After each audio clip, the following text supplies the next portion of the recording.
Welcome to the May 16th, 2018 episode of Reactive Consciousness, our in-depth podcast about what happened this week in our lives. I am your host, vysethebold, and this is... Lotus Prince.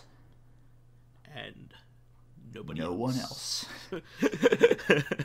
Finally, just you and me. Just what we've always wanted. I'll break out the Vicks Vapor Rub. Alright. Woo. It's getting mentally in here. So, after that awkward intro, we got another great show here. A couple interesting things happened in the video game world that I did want to do a reaction on. First of all, I know that you're not really big into this, but I'm a big fan of pinball. I wish I had a pinball machine. Yeah. I think they're a lot of fun, and it's something that I only recently got into over the last couple of years. But Pinball Arcade, which is the most prominent pinball simulation series, lost their rights to Bally and Williams tables. This is a huge thing.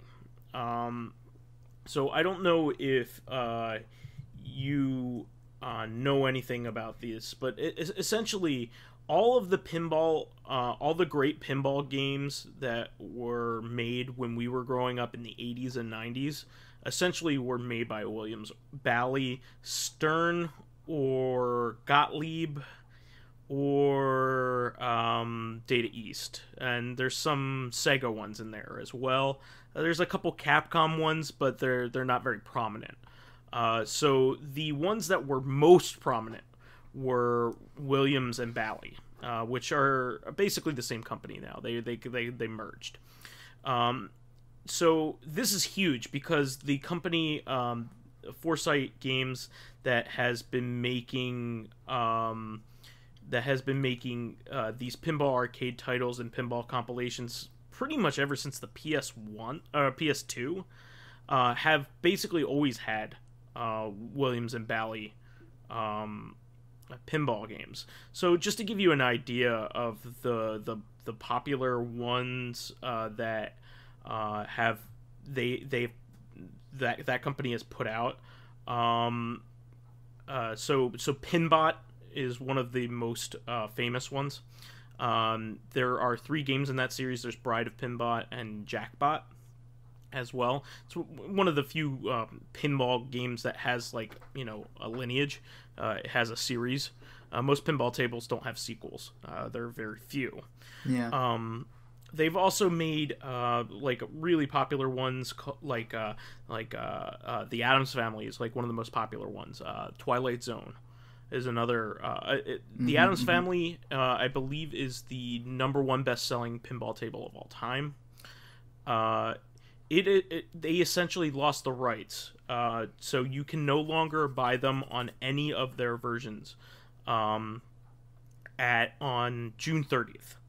So you have to buy them now. You will be able to re-download them if you don't have them on your devices. If you've already purchased them, you will have access. However, all of their tables are getting delisted. So that's a huge deal, because that is over half of the tables that they have on their platform.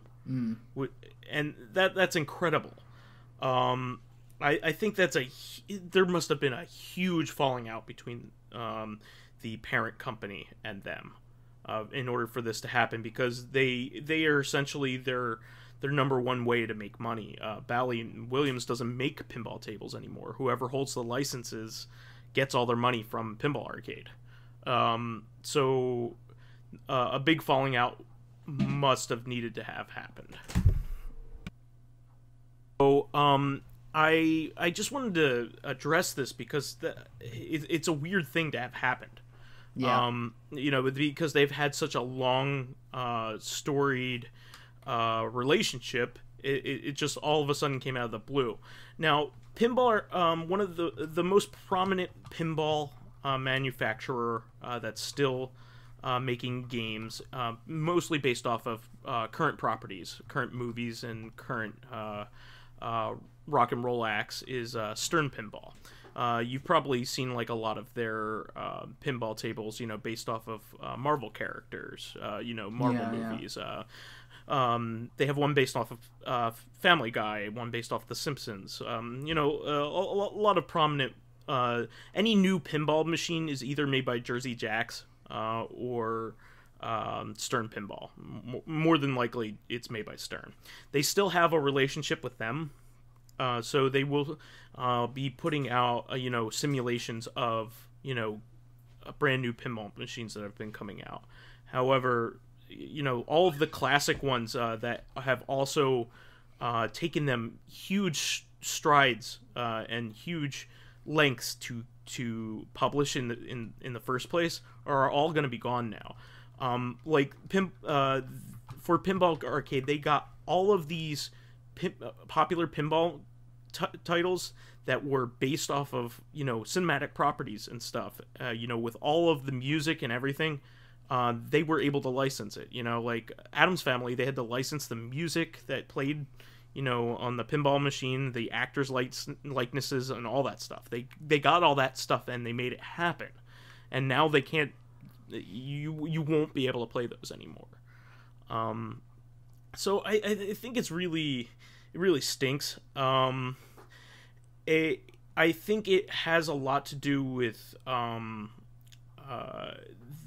the company's bad community.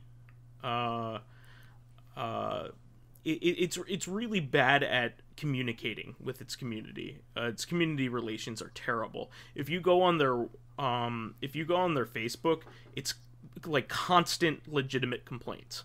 Oh wow! Like when are you gonna fix this glitch? Like when are you gonna this glitch has existed for a year? Why aren't you doing it?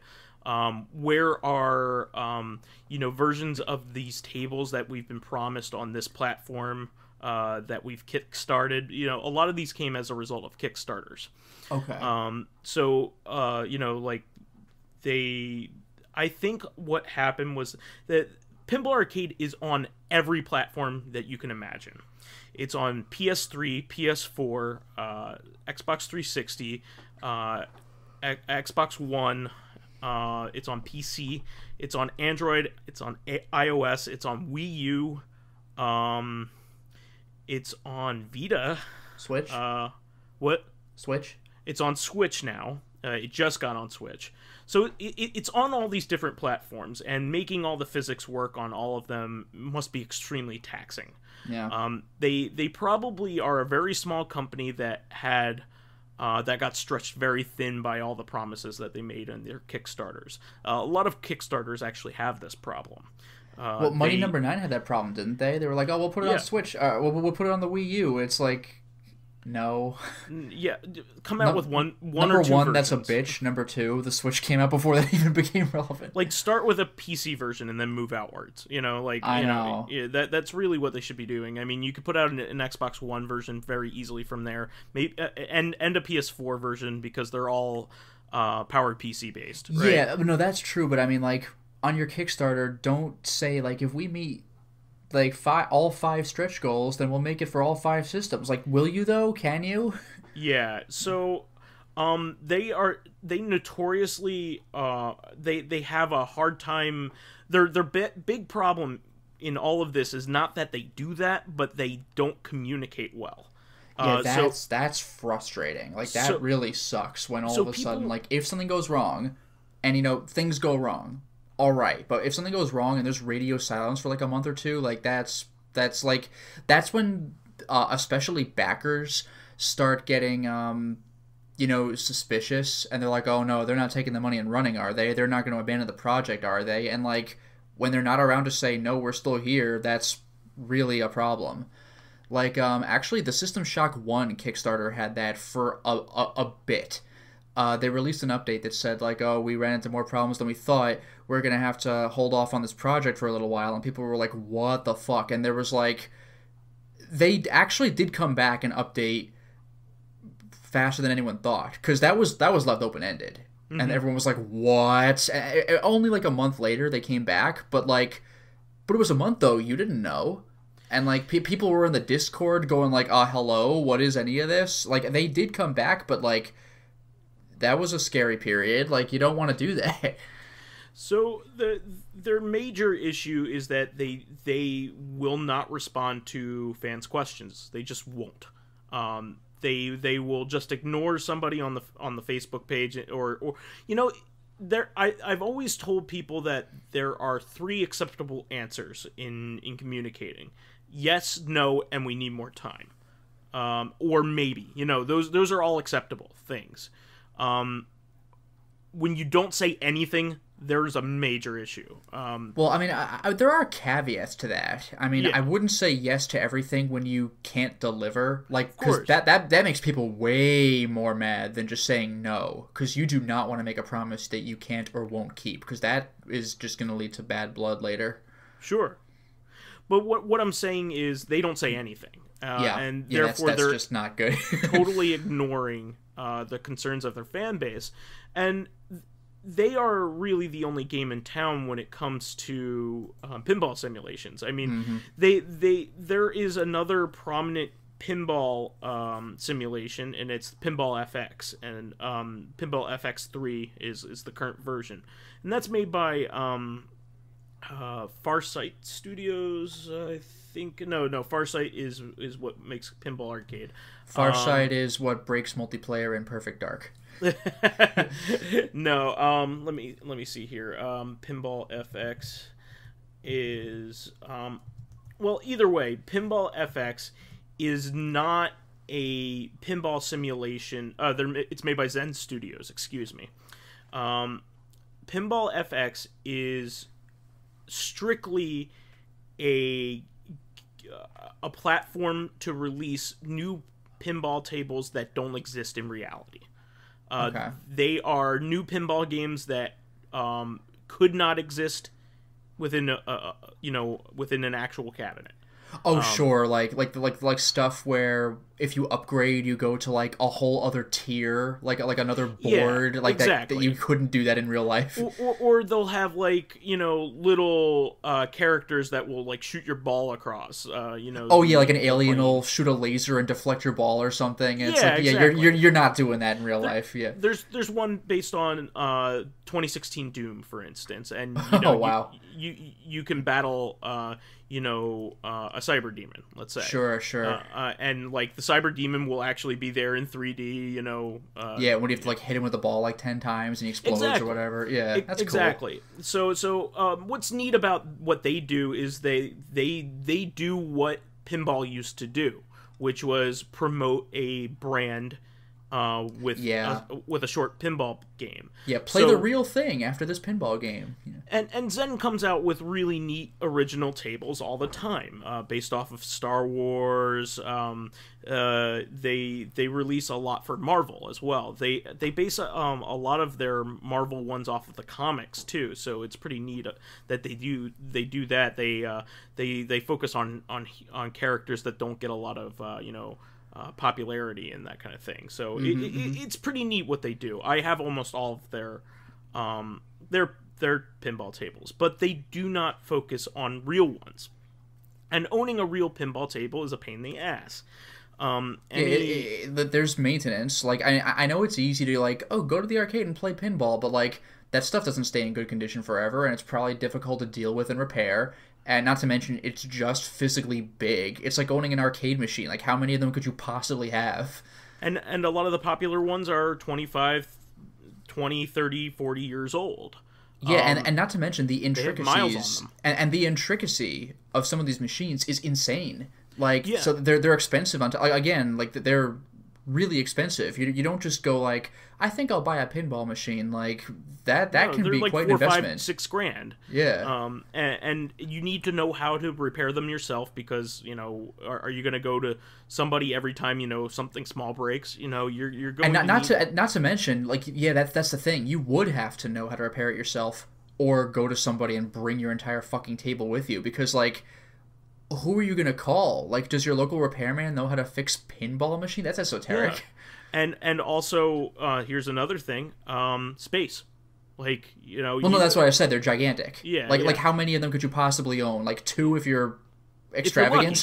If you're lucky, yeah. Even having one is a huge bitch. Yeah, that's why when you go to like conventions that have pinball sections, like MagFest or whatever, I mean, you're in this gigantic fuck off like warehouse room where you can actually have that. Like, you can't put that in your house. Like, maybe one. I knew one person who had a pinball machine in her basement.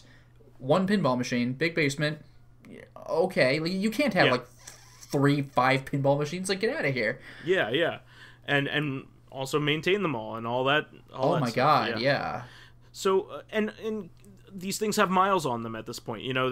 Like, unless you're buying one of the new Stern ones, which is a possibility. They do sell to consumers, but even brand new ones sometimes have issues. I mean, they are complicated machines that require constant maintenance. Yeah, and even if they're non-functional problems, like, you could still play the game, but like the lights don't blink the way they should. Like, do you know how to fix that? Like, because usually those are done to like a pattern or timing or whatever. Like, do you know how to solve that problem? Yeah, exactly. So these are all issues having to do with playing your favorite pinball table. Here's another thing. Can you find a place that has one if you wanted to go there, like an arcade that still has pinball machines, or your specific favorite? Even round one, they have like a few, right? They don't have any pinball machines at round one. Maybe I was thinking of something different then. Maybe I was thinking MagFest again. I don't know. So you can have a special occasion event like MagFest where they have a ton of them. Yeah, once a year. And we're lucky because we're in an area where there are 2 pinball museums. There's one in Asbury Park, right? In Asbury Park is one, and that's not all that close, but I mean, it's closer than a lot of other people have that option for. Well, it's like 2 hours or something, but that's for us. Like, what if you don't live near us? And there's one in Malvern, Pennsylvania, which is 15 minutes away from my place. So good for you. Yeah. So that's actually even that then that's actually still closer to me than the Asbury Park one. Yeah. It's about the same distance that round one is from me. Just to give you an idea. So for me that'd be like an hour and 20, hour and 30, which is obnoxious, but like I could do it.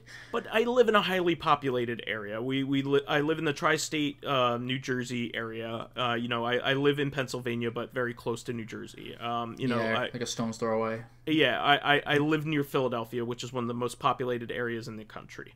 What if you live, in Iowa or something like that? And maybe in Chicago you might be able to, find something like that. You might be able to find something like that. There's definitely a pinball that's the whole museum. thing. Like, how many people are really into pinball machines? Like, you're not going to build a pinball museum unless you think there are enough people who will actually show up. And like New Jersey, New York, Pennsylvania, there are so damn many people in those states that statistically there should be enough. Exactly. There should be a market for it. There's one other prominent one that I know about in Las Vegas. Yeah. And again, like, everybody comes to Las Vegas, so even if they don't all live there, that's fine. Go to Las Vegas. Hey, there's pinball. So like, if you live in an area that's not very well populated, unless your like neighborhood is like a bunch of pinball fanatics, and maybe you could build a local store or whatever, it's just not worth it to do that. So you might not have one. So this is really disconcerting because if you ask anybody in the pinball community, basically the best pinball games of all time were made by Bally and Williams. Like, almost universally, like, the top 3 pinball tables in most people's lists are Twilight Zone, Addams Family, and like Pinbot, or or one of the sequels of Pinbot, or there's a few others that are really beloved. So like, all of those are made by this one company, and they're the only game in town. It's not like you can go to another simulation, a competitor simulation, and play them. That's the thing. Like, if Capcom disappeared now, that would suck. But like, you can buy video games from any number of other video game companies. But like, if like Yeah, like with pinball, you can't really do that. Like, oh, I'll just go to another pinball company. Like, there are more machines where that came from. Like, I mean, there are. So my other issue with this is like Farsight Studios was able to overcome the monumental task of all of the licensing issues surrounding all of these popular tables. I don't see I didn't see it happening the first time. Seeing it happen a second time at a different company is extremely unlikely. That they could work out all those rights issues again. They would have to start from scratch. That's gotta be so. I mean, you already said monumental. Like that. That's gotta be unreal. How much stuff you have to sort out. Yeah, I mean, you have to get license for Raul Julia's voice. For Adam's Family. It just makes me think of the Yakuza games. Like how many different companies have products in those games? And Yakuza 6 has likenesses of real wrestlers' faces and stuff like that. Like in 2040, good luck re-releasing that game. You know, it just makes me think of that for the pinball stuff. So yeah, this is a really upsetting development. Now, one other thing about them is that these pinball machines were never really these tables were never really cheap, because they have licenses, because they're essentially all games in their own right. If you think about it that way, every pinball table is a game in its own right. So you have to say to yourself, okay, it's okay to pay $4 to $5 for each of these tables. Okay, you have to say that in your head because it does make sense. That is true. That's like, you know, I mean, again, I keep bringing it back to video games because that's like the one thing in the world that I know, and I look like a freaking, like you said, savant last time. But like, it's like those video game compilations, like, you know, your Taito collections or whatever. It's like, oh man, $30, but it's like, dude, there's like 25 entire arcade games on there. Just calm down. Yeah, exactly. So here's the thing. They have combated that by saying, okay, this is a platform. It's kind of like iTunes. You can buy them piecemeal. You could buy like you could buy only your favorite tables, which is very legitimate. I mean, like if you only want to play the ones that you like and remember, sure, go ahead. Yeah. You could do that. Like $4 a pop, I think. You can also buy like a pro version, which comes with tips on how you should play each table, which I think is actually very important. That's because, interesting. Yeah. They'll give you strategies on what you should be doing in order to play the game well. Now, of course, you can bypass that by looking up facts online or guides online. So you know you don't have to buy that pro version, but sometimes the pro versions also have extra dip switch settings, which is pretty neat. You'll have access to, like, there are 2 Elvira tables that they put out, and depending on the Elvira tables actually have a dip switch setting that can put it in like adult mode, where she'll be like a little racy when with her comments. You know, like just in case you were running like a bar and you didn't care, you know, if there weren't any children around, that kind of thing. Yeah. So, like, what they did was they said, okay, if you want those modes, pay for the pro version. Sure. Which technically doesn't change the game. It's just window dressing, right? Yeah, and again, like you said, you could look up facts. So this is like a legit way. Like, no, you can't internet this. You know, like pro version for stuff that you can't get anywhere else. Exactly. And then, or you could buy like a whole season, which, depending on the season that they put out, may have 5 to 7 tables on it, or maybe up to 8 tables. Or you could buy packs.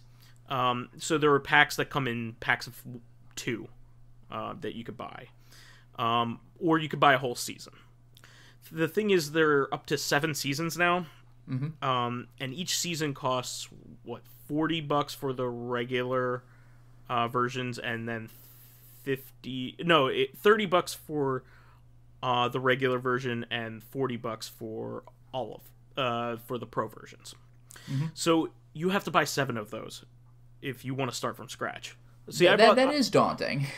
I've bought them ever since they've been coming out, and so like on PC, I have all of them now. I just recently bought the last 2 seasons.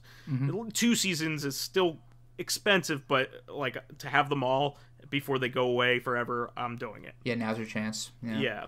I also have some of them. Keep in mind though that none of these are cross-compatible. So that's unfortunate. Yeah, it kind of stinks because if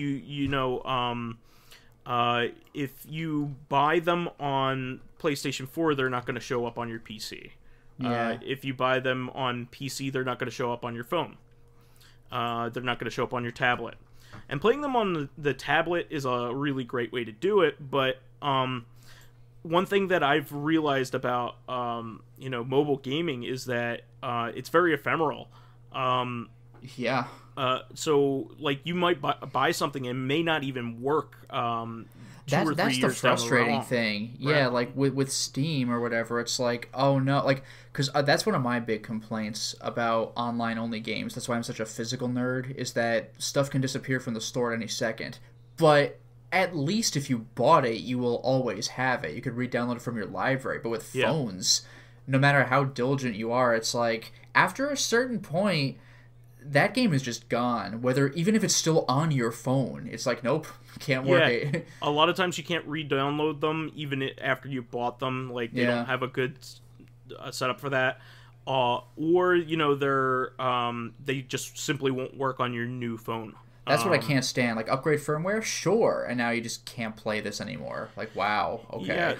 So I basically said to myself, even though I really enjoy playing these on a tablet, because it's perfect. You can hold it in a tate mode, like but ironically, mode. Even though it might be the best way to play, it's the worst possible platform to have it on. Yeah, and putting your thumbs on each side of the screen is like a pinball. Like that. That's flicking a pin. Feels pretty authentic. Yeah. So I guess the Switch is like the next best option. Yeah. So the Switch is the next best option, but here's the thing. They took the Switch version off the store. Oh man. Like almost immediately after it was put up. Here's another thing. They put it back up on Friday. You can't buy any of the Williams or Bally ones anymore, even though they had removed them all. So it just really stinks. It's just one of those things. So it's a real bummer, and I'm just wondering what the hell they're going to be doing with those licenses. Like how are they going to be making their money? Like, I mean, this is the wrong thing to think, but I just kind of want to know what happened. Yeah, I'm guessing that whoever the holder of Bally Williams is right now kind of said to themselves, well, these people aren't providing great customer service. They have bad reviews online because of that. It's not because the game is actual shit. It's because like they are just bad with providing good customer service, feedback of any kind, communication. They don't hold up their promises. They don't. They probably are evaluating it because of that. Well, here's a question then. Because, like, as much as it sucks, the situation you're describing, this is all speculation, because I don't know what actually happened, but your explanation is a reasonable one.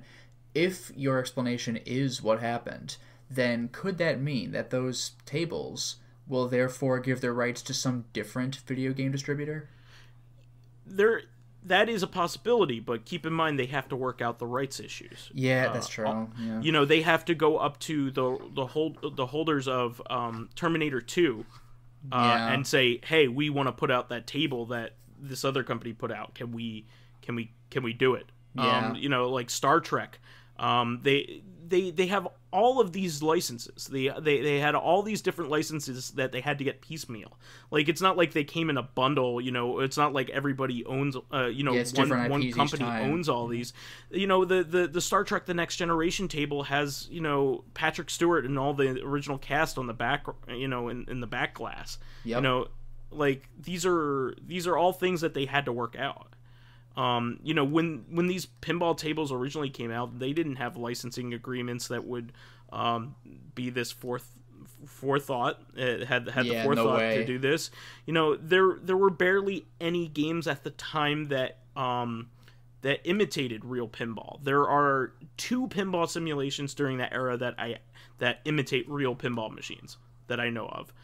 Pinbot on the NES made by Rare, and High Speed made by Rare. Anything from anything on the Genesis? Weren't there a couple of Genesis things, or do those not emulate real pinball? They don't emulate real pinball in the slightest. Okay, I don't know which kinds of games they were. Yeah, no, there's one that's based off of a Motley Crue. There's one that's based off of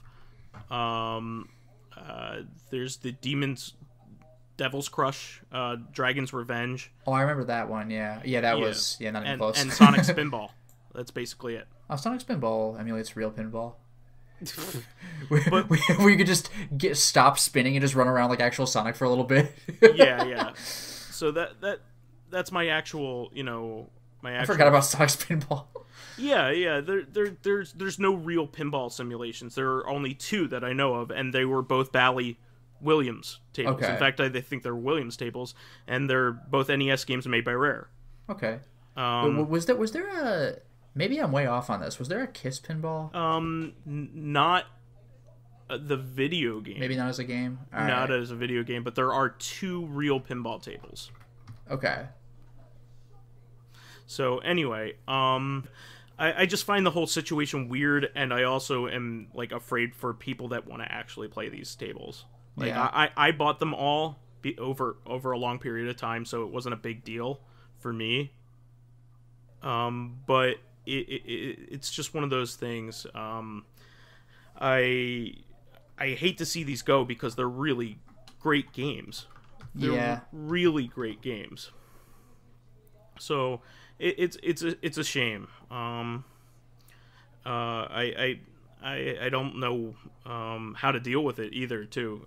Like I hope they're picked up by another company, but I just doubt it. You know, because of those issues that I talked to you about. Yeah. So anyway, I did want to also move on to talking about the IM 8-bit cartridge re-releases. Mm-hmm. Now, what they've been doing is they've been partnering with Capcom. IM 8-bit has been putting out some really great limited edition vinyls for video games and things like that. Yeah, for a while, yeah. They also put out other things like, you know, T-shirts and things like that, and they do a great job. A couple collector's editions of games like Hyperlight Drifter and Rez. Yeah, they put out some neat physical editions for that too. What they recently started doing was they partnered with Capcom to put out some popular games here. One of them being the first one they put out was Super Street Fighter. Yes, 2, yeah. It's Super Street Fighter 2. I don't even think it was Turbo. It wasn't Super Street Fighter 2 Turbo or anything I don't remember. super special. Yeah. It wasn't even the last version of Street Fighter released on SNES. But it was something commemorating, you know, it's something that you could have with cool packaging. Yeah, and it was a legit cart too. You could play it on the SNES. Yeah, not only that, but it was made from all new parts. Yeah, because what was cool about that was, like, I wasn't sure how this would work, and it turns out it didn't. But they had released a special edition of Hyperlight Drifter that came with an SNES cart for it, but that was strictly decorative. You couldn't actually play it on the SNES. But Street Fighter 2 you can. Yeah, and it was made from all new materials. It wasn't like they used like donor carts or or donor. Well, yeah, it was a red cartridge. Yeah, but like even the PCBs new and all that stuff too. Cool. So that's pretty neat. And they recently stated they're doing it for Mega Man 2 and Mega Man X. Yes. So these things are they're pretty neat that they're doing this. But it's kind of not something I'm into. I actually saw it getting a bunch of backlash, not for what it was, but for the price, because it's like $100. I think for each, definitely for Mega Man X. Yeah, I can certainly understand why they cost that much because of the way that they're doing it, and they're doing small batches. Yeah, it just kind of irritates me though, because like I could go on eBay and get a complete in-box copy of Mega Man X for like around that. You know? So that's the thing that I don't get about it. Like the real thing costs maybe a little bit more, but I saw one entry that was actually considerably less, and I was like, dude, come on. They're also re-releasing extremely common games. Mega Man X and Mega Man 2 and Super Street Fighter were extremely common games for those systems. Having those complete in box is less common, but not $100 less common. So essentially it just amounts to a collector's piece, you know, that you have on your wall, which is cool, but it's not for me. Like, I could play those games anytime I want. They're very accessible. Yeah, like I would rather. That's the kind of thing I might consider getting if, like, I can't reasonably get it anyway. Like, if they did $100 like Chrono Trigger release complete with box and manual, I would jump on that because the real deal is like $300 now. Yeah. I'm in full agreement. But like fucking Mega Man X, like again, I saw it was only one entry to be fair. It's kind of the outlier, but I saw one complete in-box entry on eBay for $70. It's like, dude, the real thing costs less than your like re-release. Come on. Yeah, so that's kind of why I wanted to bring it up, because I like I said, I could see why you would like this, but it's just not my thing, you know? Yeah, probably the most interesting thing for me would be the box and manual for Mega Man 2, because those are hard to come by. But I don't really care about OG Mega Man, so even though Mega Man 2 is like the best one, but like I'm not interested. So yeah, I mean, I like old school Mega Man, but there's like a billion ways to play Mega Man 2 now. You could play it on the 3DS. You could play it on the Switch. You could play it on the PC. Any of the current systems. Yeah, there are those collections. Yeah, they've been readily available since the PS2. Yeah, like this really is, like, as you said, for the purpose of like displaying it on your shelf or something. Like, look at my cool Mega Man 2 collector's edition box. Yeah, and they did do some cool things, like there's some liner notes and stuff like that, like retrospective kind of stuff, you know. That is nice. And I know for Mega Man X, Gerard the Completionist from on YouTube is going to have some part of, or maybe even the full forward of the manual, which is pretty rad. Because I think Mega Man X was like his first ever episode. So yeah, I think that's cool and everything, but it's there if you want a monument, if you want something like on your wall. Yeah, you can play it, but you probably won't. You'll probably just get your like $10 actual copy of Mega Man 2. Yeah, I mean, like, I'm all for official reproductions of like weird stuff, like if Konami Holy Diver, which has been done. Yeah, if Konami wanted to do like a Famicom version of Castlevania 3, I would be all for that. Yeah, that'd be cool. You know, it's not like Castlevania 3 gets re-released very easily.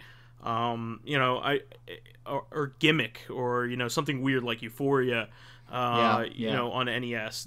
I'm okay with that, because if you release $100 special edition of those, it's cheaper than the real thing. Yeah, or like anything Limited Run Games does. I mean, they don't re-release super expensive games, but like, you know what? If you want to pay a few extra bucks for like this weird game you've probably never heard of that this is the physical edition of, then like, okay. But like you said, like you can get Mega Man in a bunch of different physical or digital ways anyway. Like, this is really just for that sparkly shelf monument. And that's just counting like the legitimate ways to get it. I mean, like, there are all other kinds of ways to play these things on ROM carts these days too, and play them extremely accurately. It's not like or just old NES emulators like back in college and high school. It's been around forever. Yeah, so I mean, I encourage this kind of thing, but once again, I encourage it on principle, but yeah, I'm just not interested. I do like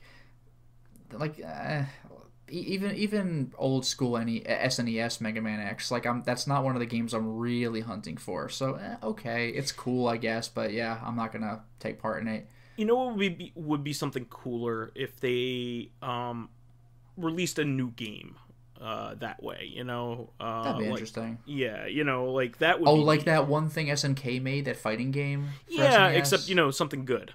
Yeah, I saw a little bit of gameplay of it. I was like, Yeah, in fact, they kind of stopped, like, producing them because, like, people just weren't interested because it was made by people that were in SNK, but it was, you know, a fan project, and it didn't turn out well, you know? It just... That's the thing. Like, I was like, oh, an SNK fighting game? I understand SNES has limitations. This is not going to be King of Fighters on SNES. But, like, it just looked so mediocre. No, like, there are good fighting games on SNES. It's not like there aren't.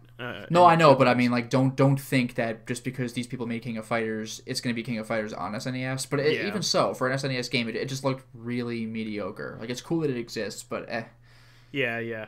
So anyway, I just kind of wanted to address that, you know, because it's something that, you know, you think that I would be into, but it's just not. Yeah, it's just not hitting the right chord with me. Exactly. The only other thing that I did want to bring up news-wise was that I don't know if you saw this, but Nintendo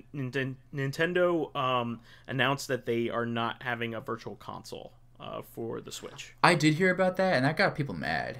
Because, like, that was, like, the one, unfortunately, like, one of the main selling points for the Wii U, like, was the Virtual Console, and they're just not going to do that for the Switch, like, all that cool stuff. So, you know, if you got, like, all this cool stuff on the Wii U on Virtual Console, like, I'll get it on the Switch, I guess, now that I have a Switch. Like, no. Nope. Yeah. So, yeah, if I don't even understand that. Like, why would you not? I do. So... You may be asking why they're doing this. So their online service is going to include access to something like 20 NES games. Okay. So that's why they're doing it. It's kind of like Netflix. If you continue to pay, you know, a yearly or monthly fee, you have access to these NES games whenever you want. I mean, on one, like, just fuck that. How about I buy the NES games? Or at least give me the option to do that in addition to your Netflix thing. Because Netflix is cool because I don't have to buy 1,000 movies. But, like, if I want to buy some movies, though, I could go to the store or whatever. But, like, the Virtual Console, that's what that's for. Give us digital options. Well, I guess their thought is that they will continue to add more and more games to it. You know, I guess, like but this goes back to the ephemeral thing. I don't want to be bound by some fucking subscription. Like, that's why I don't do PS Plus. I don't want to get all this cool stuff on PS Plus, then it goes away when I stop subscribing. Fuck you. I'll just buy the game. Well, I should say that only the free stuff does that on PS Plus. You could still buy that stuff, you know. Yeah, no, that's true. But I don't want any stuff to go away when my subscription goes away. After bleeding all that money and then I lose the stuff, like, go fuck yourself. I'll just pay for the game. I'll just, like, that's why I don't do PS Plus. I'll pay a little more for a game that I get to keep. Yeah, I know, but the that's not the main like attraction. most people, most people get PS Plus because it also offers other stuff. It's the multiplayer, like the multiplayer, obviously. It's the multiplayer. That's just me not personally caring about that kind of thing. But that's how I feel about subscription based. Like, hold on to your products. Like, again, go fuck yourself. Like, I'll pay for the multiplayer as a subscription, and I'll buy my products. Like, if you want to do the discount stuff, I understand that, but don't, like, delete my stuff off my system when I stop paying the subscription. So, like, again, like, why not have a virtual console? Especially because you mentioned 20 NES games, but, like, obviously the NES isn't the only thing that's on the virtual console. There's, like, a ton of stuff on that stuff. So here's the thing. Since the Switch is powered PC based as well, you know, as you know, the PS4 and the Xbox One and PC games, you can make an emulator for those pretty easily. So here's the thing. Each of these companies that may want to release their game on Switch will have to piecemeal, like, do a deal with a company that can make an emulator for them, rather than before use Nintendo's proprietary emulator for that specific console. So that kind of stinks. They don't have a built-in platform, you know. it's just one of those things. But there are a lot of classic games on the Switch right now. A lot of companies have been doing well with doing that. There's a company that's releasing old Data East games on there, for instance. But they're doing it piecemeal. They're doing it one game at a time.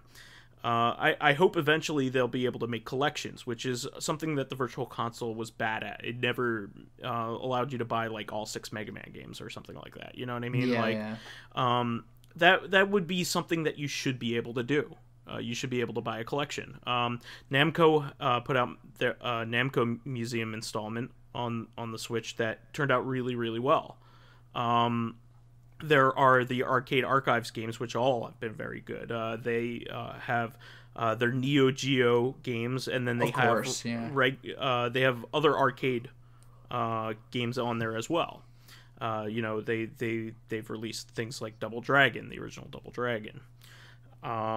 They have also released Nintendo arcade games, such as Mario Brothers, the original Mario Brothers.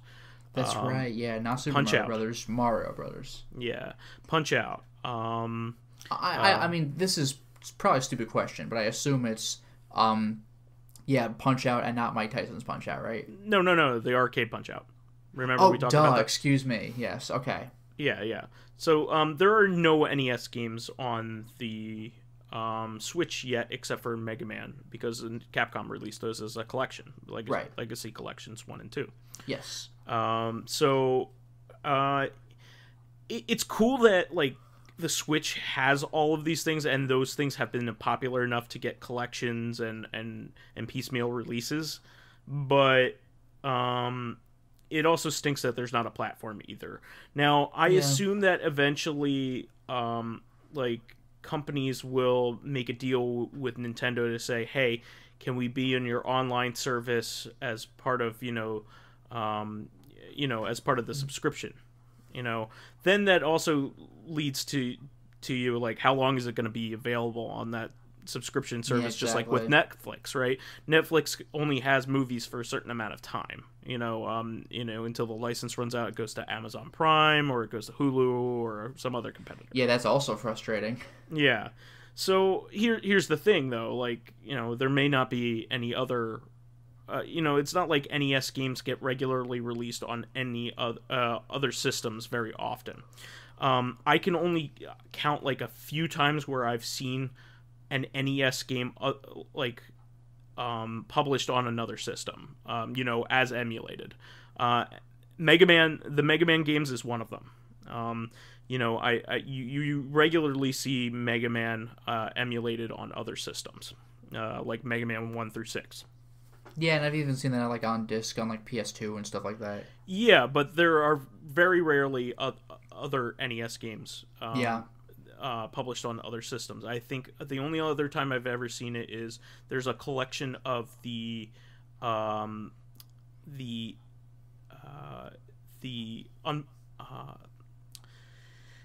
Uninvited, Deja Vu, and Shadowgate on PS3. Oh yeah, on like on Steam PS4 and stuff. Yeah. On PS4. No, the one on Steam is actually the old Mac Venture versions. Oh. The one on PS4 is the actual NES versions. Oh wow. Okay. Yeah. So I've only ever seen that like a couple times. Because I think companies are wary of upsetting Nintendo, even though they're like legally allowed to do it. Yeah. By making an emulator for another system. It's not like Capcom might have like a special relationship with them where they could do that, or they don't care because they make so much money off Capcom games. But there are other companies out there that might not want to do that. But you never see like the old Castlevania games published on anything. Yeah, no way. The only thing you ever see them on is Nintendo systems. The 3DS, the Wii U, the Wii. That was it. So it's not like you can go to a competing service and play those games very easily. It's emulation is complicated and varies in quality. So it's not like, hey, Netflix has Top Gun on it, and I also have Hulu, so I'll just go watch it on Hulu when it's not on Netflix anymore, and get the same exact experience. That's not always the case here with emulation. So there's some issues with this. So I wanted to bring it up because I'm not exactly thrilled about it. I mean, I have access to, you know, flash carts and all this other stuff, and also a lot of virtual console games already. So like, and I keep my systems, so it's not really a huge concern for me. But I was kind of looking forward to having all these things in one place, you know. Yeah. Also having a service for people that don't have as extensive as a collection as my own. So it kind of stinks, I think, in a lot of regard. So, you know, maybe it's something that they'll work out, but I think it's primarily because, you know, they wanted to continue making money off of these things, and they didn't want... If they said that they were coming out with a new virtual console, they would have to say, hey, we will give you either the new versions of Super Mario Brothers for a significantly reduced price, or it will all carry over. I guess they wanted to supplant all of that and say, hey, we don't have that service anymore, but those games are available on this different service, and you have to pay for it all over again. I mean, like, I really wish Nintendo would just get its fucking act together with its online service. Like, I've mentioned this before, but PlayStation Network may offer different games between the PS3 and the PS4. You can't buy everything on one system and the other, but, like, it's still PSN. You can access it and use it the same way on either system or on PC. And sure. Nintendo just uses a different fucking online service every single time, and there's never consistency, and you have to do like a new thing every time. There's no compatibility. Yeah. No, I'm right there with you. And that's pretty much all I have to say on that. The only other thing I wanted to bring up is what did you do for Mother's Day? Yeah, you teased a bit of this in Corrective Consciousness. Before the Mother's Day, like I said, Pyro had come over, and a bunch of us got together and went bowling, and then we kind of went our separate ways. That was the main thing. So that was kind of that story. For Mother's Day, my brother and his wife, so my sister-in-law, came over, as well as her mother, and, you know, we just hung out here for a few hours, had dinner. It was a good time. My brother's birthday is on the 14th, so that's the day that Corrective comes out. So we also kind of celebrated his birthday. So we had like an ice cream cake, which you would not normally do for Mother's Day, but it was a Mother's Day / birthday thing. So it's a pretty cool time. Yeah, and what I ended up doing was something pretty cool. My girlfriend and I have been going out for about a year and a half now, just about. And last, Mother's Day, Father's Day, we had first been that was when we were first really going out, and things weren't as serious as they are now. Obviously I'm living with her now, so there have strides been made in our relationship, and now we kind of we wanted to spend each Mother's Day. We were trying to figure out a way to do it well, because I have my mother and she has hers. They live in two different states, not too far from each other, but it's not exactly the easiest thing. Plus, there are other mothers in my life that want to, my sister-in-law, for instance, that we might want to do something for. So, what we ended up doing is my mom didn't want to brave the crowds, because that's like one of the number one restaurant times. You know, Mother's Day is a big restaurant. It's brutal. Day. Yeah, wherever you're going, you'd better have made a reservation. Yeah, and it doesn't matter where, it's going to be packed. Yeah, just do it. Yeah. So what we ended up doing was we ended up celebrating on Thursday this week. So we took them to a really nice restaurant. For my mother's birthday, which was in April, I had gotten her a gift certificate to that restaurant. So, but the gift certificate was only enough to cover like a little under 2 people. It's a fancy restaurant, so it was an expensive place. But it's really neat. It's a place called Double Knot in Philadelphia. It's actually part of a like a multiple. It has multiple like mini restaurants inside of it. So like there's a place called Sampan, there's a place called Double Knot, and there's a graffiti bar around the back. So it has all these little locations within it that all have their own identities. It's pretty neat. So Double Knot, when you go in there, you think it's just a bar and a couple tables. So there are people having appetizers and drinks. And my parents are like, "Oh, this is pretty cool," you know. I was like, "Wait a second. There's actually a secret restaurant in the basement." So we go downstairs, and it's really hip and cool. It's really neat, and it's like a sushi bar and combination sushi bar and hip restaurant. It's just really cool, and we just had a really good time. But it's one of those places where like depending it's like small plates, so depending on what you order, you may be very dissatisfied with your portion. So like my father ordered my dad ordered asparagus, for instance, and so he's thinking he's gonna get like a whole plate of asparagus. He gets it on like basically one stalk on a skewer. But like he ordered other things, like we ordered Brussels sprouts, you know, like braised Brussels sprouts, and they come in like a big bowl. Like, so it's just really funny. We had a really good time. I guess at that point you just have to straight up ask, like, how much am I getting? Yeah, exactly. But they ordered like a whole fish, and you know, it was a whole fish. It was a big fish.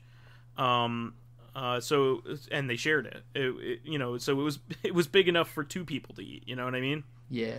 So anyway, we had a really great time. It's my girlfriend's one of her favorite places to eat in the entire city. So we had a really great time there. I really enjoyed spending the night with her and my parents, and it was great because, you know, more and more as time goes on, she's you know, she's part of the family now, you know.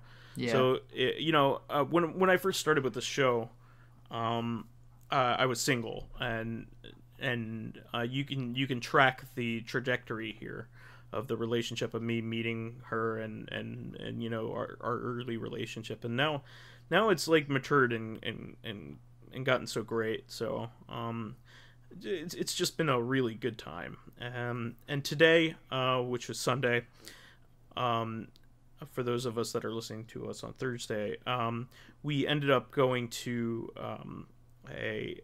we went to Outback with her parents. Mm-hmm. And we had a good time there. Her and her mom ended up getting ribs. They got exactly the same dinner, which is really cute. And we had a good time. I had a really great time spending time with everybody. But and I felt like I was part of her family too.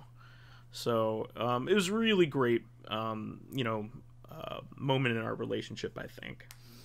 And before that, we had killed some time, and we went to round one, as I had stated before. Now, she really likes Gizmo from the Gremlins, and okay. I tried to win her a Gizmo plush, and it just was unwinnable. Like at this one crane game, I'm usually pretty good at the crane games there, and I couldn't win it. I did everything I could, but we did a few fun things. We played the giant Space Invaders cabinet that they have there. She really likes the new version of. I don't know if you remember this, but when you were a kid, they had this like ticket machine that was a bunch of alligators that like snap at you and then you hit them. Like the whack-a-mole, but with the gators. Yeah, exactly. Yeah, I remember that. Yeah. Yeah, they have like a new version with it where the alligators are on screen and you hit buttons, but it's the same thing. It's sure. made by Namco, just like the old one is. So we had a great time today. Wow. And we also went to a creamery nearby, where you can you know, it's right on a dairy farm, and you could buy homemade ice cream that they have there. Nice. It was amazing. We got to like see some farm animals and stuff like that, pet some pigs. It was a good time. We had a really great weekend overall. So, did you want to elaborate any more on your end? Not really. I mean, family came over. We had dinner. Good time. Like what can I say? You could say a lot of things. Okay. I had corn on the cob. And What is a cob? I had a hamburger. And I had a bit of shrimp pasta. Everything was on a cob, wasn't it? There's all on a cob. We gotta get out of here. God, that was weird.